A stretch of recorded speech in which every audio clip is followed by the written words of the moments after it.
breakfast.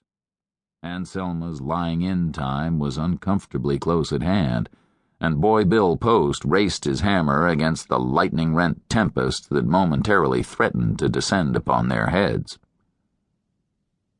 Anselma's cries from within the rude shelter informed Bill Post that his firstborn and the gale might possibly arrive simultaneously. Then a sudden explosive crash of thunder heralded the initial pelting pebbles of rain. It also proclaimed the welcome cries of his first child. Post managed to secure the last few cedar shakes to the roof just in time to greet Charles Francis Post. Bill's gift to his burgeoning family was a tight shelter and dry stores. Not much in the way of a defense against the wrath of God, perhaps, but better than canvas and poles in those wilds. March 1st, 1859, the day the majestic gales attended the birth, also marked the sad loss of 4 sound ships. To seal the bargain, the coast of Monterey was sorrowfully altered by rock-grinding waves and carnivorous tides.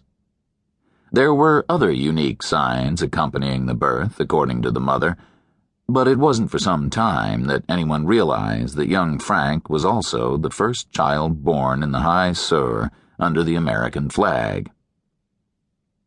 In any event, the child's nativity was accredited as genuinely auspicious, and it was noted by family members that unusual events occurred on the anniversary of that particular date every year.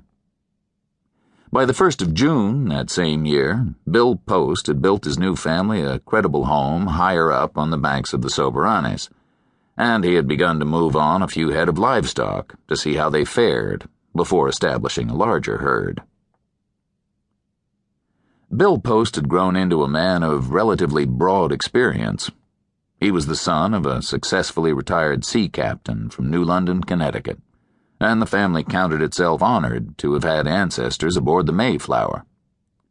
A typical Yankee, both innovative and practical, Bill always felt equal to any task he set for himself. In 1858, Bill Post had had the good sense to marry Anselma, and though he appraised his life as rich in experience, nothing had quite prepared him for fatherhood. He found himself looking for direct reflections of his own instincts and manner in the person of the child. Well, this seemed only natural to Anselma, though Bill's observations took on an unsettling character the more he studied the matter. Baby Charles Francis Post seemed remarkably self-absorbed and uncommonly introspective for an infant. Anselma quietly insisted there was absolutely no reason for concern. It was the child's Rumsen Indian blood at play. Indian babies were rarely clamorous, unless soiled or left without proper attention. Indeed, Anselma exhibited great interest in her child's reflective temperament. She said it was a sign of great insight. This did little to assuage his father's concern, however, and Bill continued focusing closely on his firstborn for signs of some subtle indisposition.